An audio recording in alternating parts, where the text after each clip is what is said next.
Hey everybody, welcome to episode 25 of The First Million Words. It's a banner episode for us, a groundbreaking milestone. It's awesome, and we're glad to have made it this far.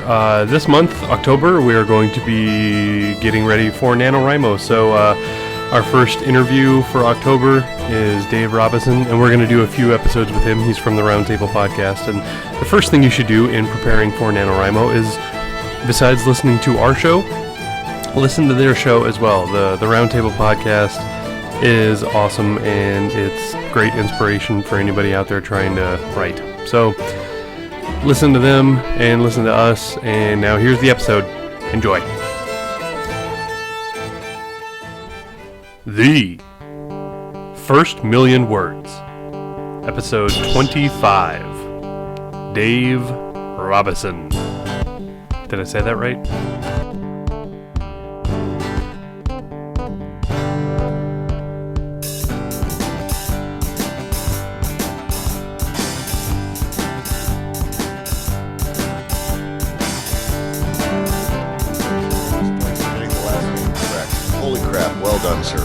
Oh yeah, Ben coached me. He told me that if I got that wrong, I'll be hiding out like Salman Rushdie style.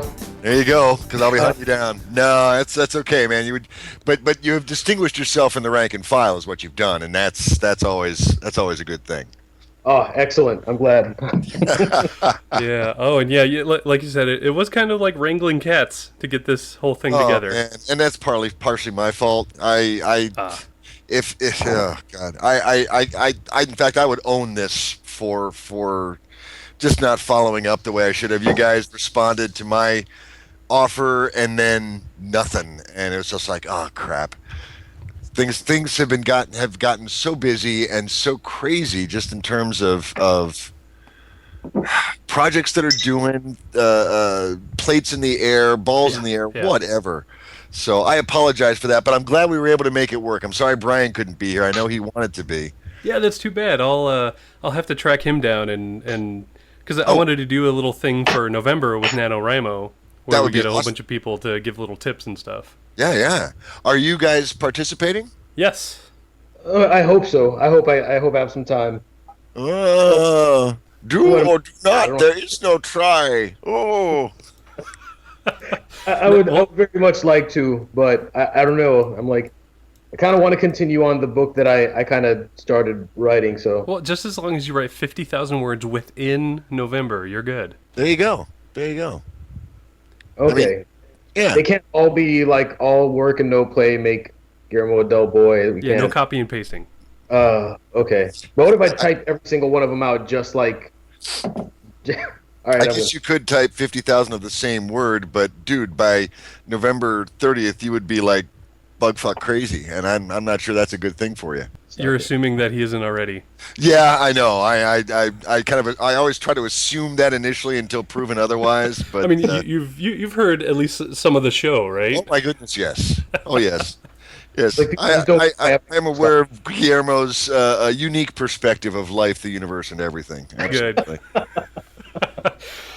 Yeah, but here we are, and this has kind of happened with everybody we've interviewed. We've had to do some sort of rescheduling or something.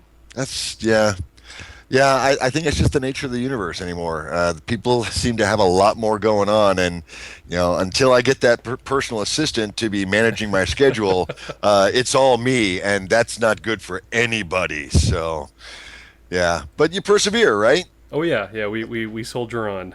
That's right. You gotta wait. Sometimes it's just not the right time. Like Alia de Bedard, we had to move her back because apparently the killer tomatoes ate France. Oh, jeez, I didn't hear about that. Yeah, it's mutant tomato invasion. I can see how that would put her out. So yeah. Well, and you've had some awesome people on the show. You had Alia de Bedard. You've had Dan Wells and Michael Sullivan. I mean, that's awesome. Yeah, we were Rachel Aaron, fabulosity. Oh yeah. We just kind of lucked out. I email these people, and maybe I sound professional in my emails, or maybe they haven't heard the show before, but they agree to come on. Because if they had, they surely wouldn't have come on the show. Is that what you're saying? Oh yeah. I mean, let me tell you something, Ben. Brian and I felt that way initially too. It's like, holy crap, we are so lucky to have these people on the show. And the thing is that while yes, we are fortunate to share some airtime with them, they are just as happy to be on the show.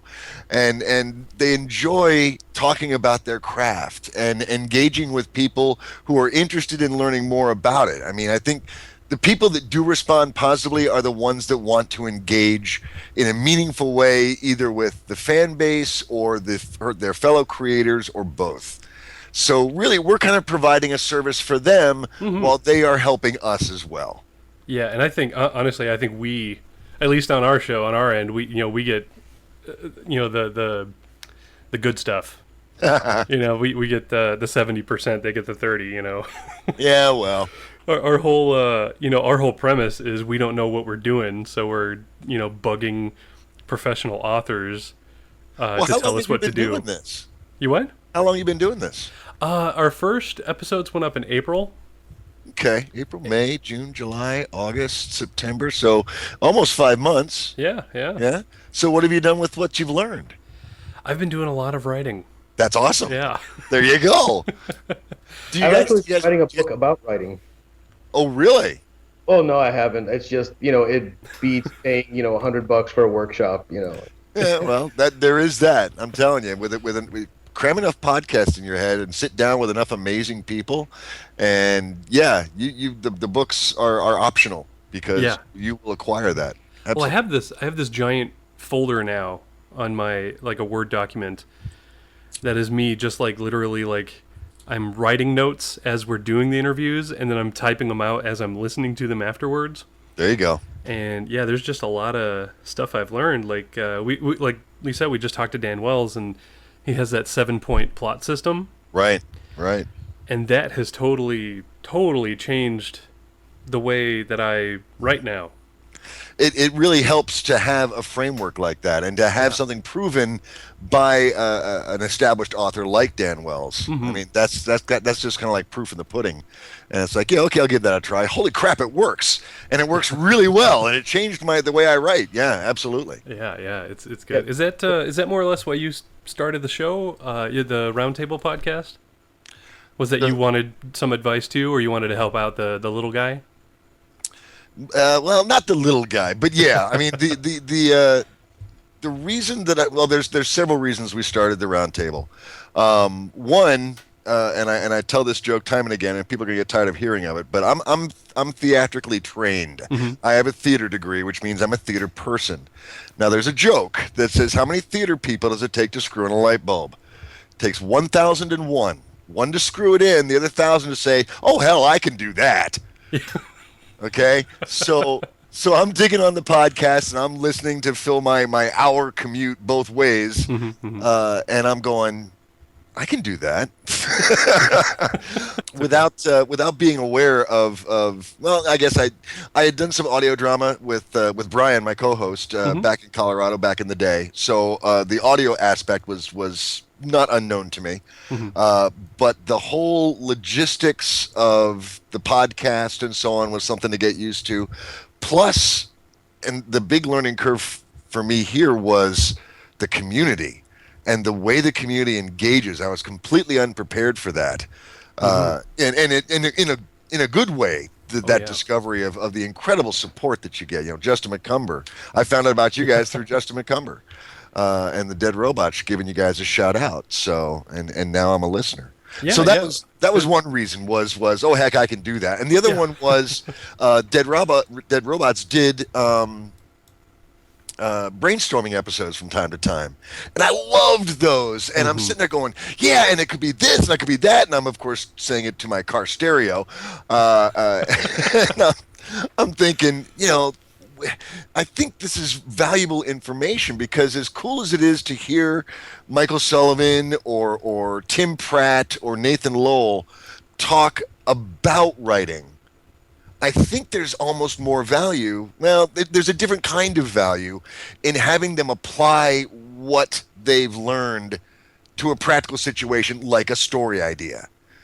and to hear how people's minds work with these raw nascent ideas and then evolve from that. So ultimately, yeah, I wanted to give people that opportunity, both the writers themselves, the guest hosts, the authors, because I know they're having a blast, and then of course the listeners to get a taste of that. And bottom line, I'm all about the creative process, and that anytime, any opportunity I get to engage with that, and oh my God, every week I get to do that. Oh my God! So yeah, it's a very self-serving process. Yeah, there's nothing more fun for me than talking shop. Yeah, I think when it comes to that, like, swapping ideas. Yeah, and you know, speaking of community, yeah, it was you know, your Twitter feed. I just got like some kind of update that was like, hey, you were mentioned by this Roundtable Podcast thing. And I was like, you know, what the hell is that? And I looked it up, and I was like, I love this show now. And you know, that's all it took was like a mention on Twitter. And you know, Guillermo and I are kind of similar too. In the history. Okay. We, for the last year and a half, not so much lately because of time constraints, but we're from radio. Oh, really? Yeah, we for the last year or so, we've been doing a show that we like pre-record it, and then there's this like independent little Christian funded or listener funded radio station in Miami. That's and I kind of got down Florida way. Okay. Yeah, and I got that's when I lived in Miami. I got kind of mixed up with them because I listened to a lot of metal and hardcore and stuff, and they threw me on the air, and they were like, "Hey, do our, you know, Christian heavy metal show." Oh wow. So I started doing that, and then I moved, and then like a few years later, I was like, you know, that was fun. So like Guillermo and I started doing it. Well, just well, okay. There's less community, but there is something about sitting in front of a microphone and just saying stuff, and then playing music that you like. Yeah. That is just really fun. And then, you know, we did like live shows where I got to get up and introduce the bands. Oh wow. And meet people that came up and said that they were fans. Oh, now that's cool. Yeah, I had never had a fan before. Yeah. Yeah, so, yeah, like a few years later, I'm like, well, Guillermo's funny. Why don't we just do a radio show? And so I called the station manager, and we started up doing like a Monday through Friday kind of nighttime show. This is the Ben Guillermo Show? Yeah, the premise started off because in real life, I am a security guard for a retirement home. Oh, that's got to be rough. Oh, yeah. Well, that's when I do all my writing, and that's when I listen to podcasts, which, by the way, I'm behind. The last episode of you guys I listened to was the 20 minutes with Antonio Del Drago. Oh, yes. And that's because I haven't worked for 3 weeks. I've been on, like, paternity leave, and that's when I listen to books, audiobooks, and the podcast, and I do all my writing. But the whole premise of our show was like, we're security guards and we're doing a show guerrilla style from the security shack, you know. Well, that's kind of cool. And then we'd play music in between, and and that's what spawned. I was sending emails out to bands, and none of them called me back or emailed back. And I don't know, maybe it's because they're all on tour, or maybe because they don't like, in the kind of Christian music industry, and I use that term loosely. Yeah. There's a lot of bands that don't like that term. You know, Christian they don't. Music? Yeah, they don't like. You know, they don't like own up to. Oh yeah, we're a Christian band. You know, at the best they'll say, oh, we're Christians in a band. Yeah. You know, so a lot of them. There's I think there's a stigma there for a band. They'd rather stay underground, you know, for Jesus and all. There you go. Sure. We're the subterfuge Jesusians. Yeah. Yes. Yeah. Well, that might come from a lot of. Back in the day, a lot of Christian music was really bad. Yeah. And it was just basically like, oh, look, we're the Christian version of Green Day. Listen to us, you know? And that's something that still kind of exists, especially in fiction. To get off on a tangent. Okay. You know, I'll read a lot of, you know, I'm still, you know, I grew up church, and I have a hard time myself even saying like, oh yeah, I'm a Christian, because first thing people think is, oh well, you're like Westboro Baptist, aren't you? You know. Right. It's amazing how the media has really polarized people's opinions of religion and Christianity in particular. Oh yeah, and it's Yeah, it's tough to come out and say that because it's like, oh, you're automatically pigeonholed. Yeah. Yeah, no, it's like going overseas and saying you're an American. It's like, oh, Just tell them you're Canadian. yeah, that's what everybody does, you know. So it's, yeah, I can appreciate that, and from that perspective, you know, if because labels carry so much baggage, you know, whether you're if you become labeled a Christian writer, then your demographic becomes very narrow, and your opportunity to get whatever message you want to get out, whether it's a Christian message or not, is lost.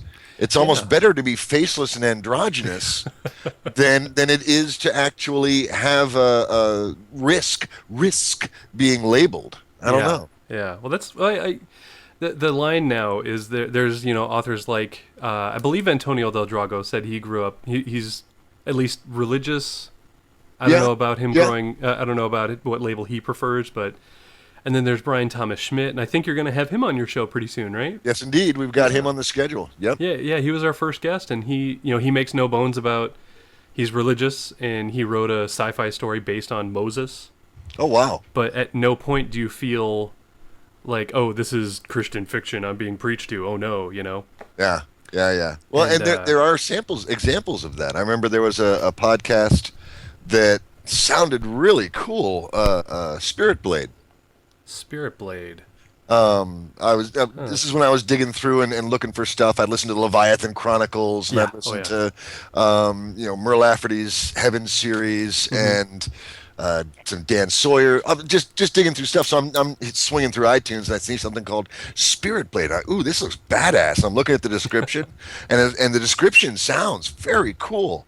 But once you got into the story, and this is not a criticism of the story, but there was some fairly heavy-handed preaching going on in the story, and I felt like I had been misled by the literature. It didn't come out and say, this is an affirmation of Christian dogma, and I guess you wouldn't say that in your marketing pitch, but it's not really going to do you a lot of good. Yeah, hey, if you like conservative Christian stuff, this is your thing, Well, and it was, there were demons, there were angels, and there was a lot of kicking ass going on, but interspersed in there was a lot of Christian cramming down your throat a little bit. Yeah, this is how it was. This is what Jesus was. This is what the prophets were. Oh, okay. Yada. And here's the real story. And it was like, no, that's not what I signed on for. So, and the production quality and the scripting and all of that stuff was fabulous. It was top shelf. But it felt, like I say, I felt like I'd been lied to. That didn't work for me. So, exactly. But it's a fine line, and then I don't have an answer for how to walk that line other than be honest. I think anything beyond that, if you start adopting personas in the name of marketing or whatever, you're walking a dangerous line. That's why I love also like bringing up Dan Wells again.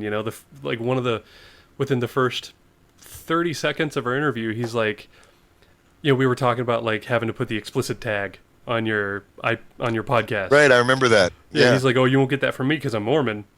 And I just loved that, he's not like, hey, I'm a Mormon author, everybody, and he doesn't have the, it's like, oh, you should convert. Well, you guys had a great conversation, and that spun off into a great conversation about the nature of faith in the context of being a writer. Yeah, and this has kind of too. Yeah.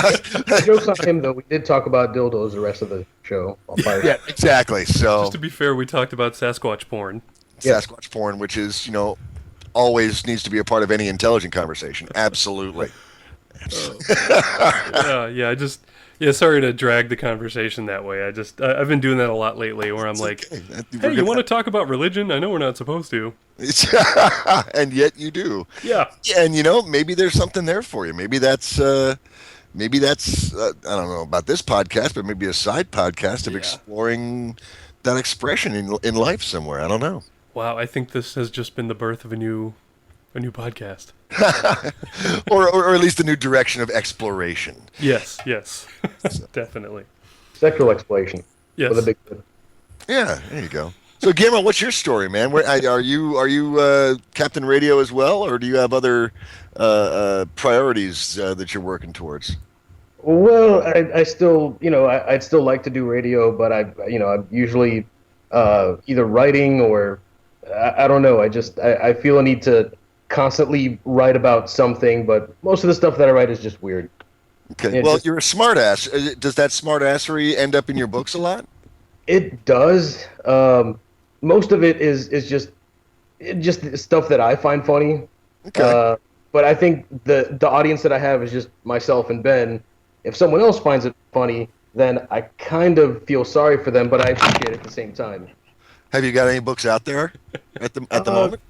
Not yet. I'm working on like 2 at the moment. Both of them are a little bit similar, but both of them are hilarious, by the way. But yeah, that's where we both are. Is like we're budding writers. Yeah. Okay. I'm kind of there with you. I'm a budding something. I don't know what. Writing is definitely a part of it, but I've got I've been working on a game design with Mike Cole for his Shadow Ops control point thing. I'd worked up a mock-up and play tested it with him at Balticon.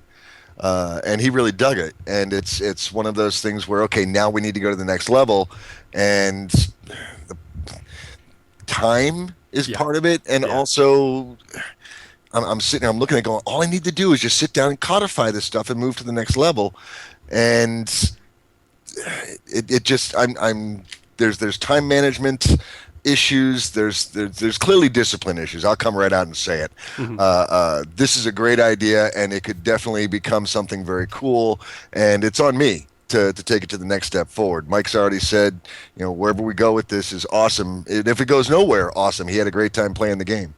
But there's that's out there. Game development is a possibility. I've got other website concepts that I'm working on. There's I don't know what the hell I'm doing. When did this become a soul-bearing, oh my God, I'm looking for my way in life podcast? Holy crap. Do you believe in God? Do we really want to go there, boys? Because we can just fill this podcast with all that stuff if you want. We'll just make this as awkward as possible. Actually, on that score, I actually have a fair bit of confidence. And with the pregnant pause that follows, I'm wondering, do we really want to go there? Because we can. Oh, no. See, I was just about to ask you what your favorite strain of marijuana was, but... it is. But I just want to, try to keep it away from the awkward zone. Oh, from the awkward stuff, right, yeah. Yeah, how do you cook crystal meth, dude? Yeah, exactly. Let's keep it clean. Yeah, hey, I'm a chemist, and we can start, I don't know. Okay. It's actually what my wife does is science stuff. So I keep telling her we need to start a meth lab. But right, there you go. I mean, it worked for Walter White. Right? Yeah. That's where the money you're in is. Barrow. You already got to start, man. Yeah. That's right. Yeah, my town is very methy, but methy, is that a proper adjective? It is now, yes. Okay. All right. The methiest place on earth. It's like the reverse Disney World. Gotcha. Gotcha. No, it's like a more fun Disney World where you never sleep. You can just keep on going on rides forever and ever. That's right, and your teeth rot in your head, and yeah. The only way out is death. That's right. That's right. So, on that note... Yes, on that cheery tone. It's okay. I'll edit it out in post. I always do that. Yeah, thanks. Don't make me sound like a complete dork. Yes. We'll fix it in post. You don't fix nothing in post. He's awesome, man. You're busted. We go for that organic. That's right. This is truth. This is truth in podcasting. Yeah. I think we're kind of between us and the Roundtable. I think we're kind of, two sides of the same coin. Okay. Where I hear you guys, and you give those great. I'm losing my voice. Hang on. Speaking of professionalism. Talk amongst yourselves. The Holy Roman Empire was neither holy nor Roman no empire. Discuss. Sorry, ulcer on the throat. But not good. No.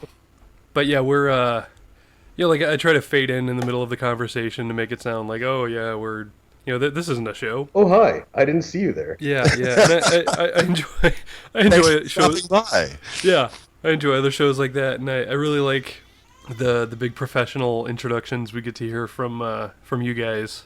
Oh yeah. And I didn't get to do one of those. I was going to do one on the Skype line. Dave Robison. That's not big. That's all I got. Oh, that's not. Dude, he's a dude. He's here. Who does some stuff. That's right. And welcome. He's here. Welcome to our first million words. It's okay. It's all good. I have a melodramatic impulse that apparently infects everything, because we didn't start out that way. You know, I wanted to make sure that I was introducing the guests well, but suddenly I started scripting these things out. It's like, holy crap.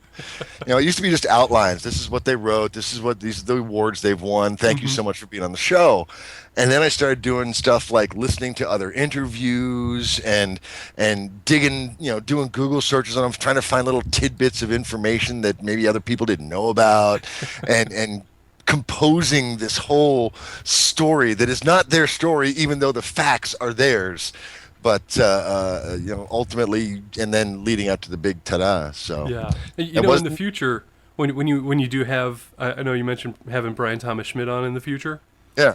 When you get his episode, in his intro, don't forget to mention that he got to hang out with Peter Mayhew. Oh, really? The guy who played Chewbacca. Yeah. Yeah. He's a good friend of Chewbacca.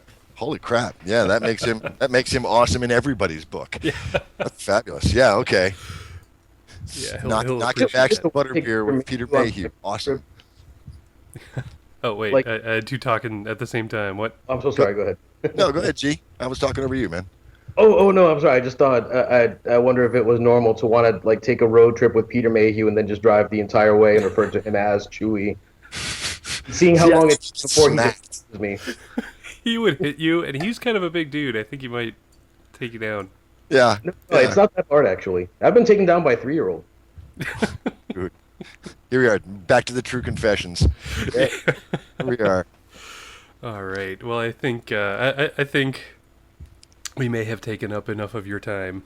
This has been good times, and probably one of the most relaxed and pleasant conversations I've had in a while. So that's good. I'm glad. Oh, I should probably start recording then, right? Oh yes, go ahead and hit that big red thing. And yes, let's get on to the actual interview. Let's do that. On the Skype line, the man, the myth, the legend, Dave Robison.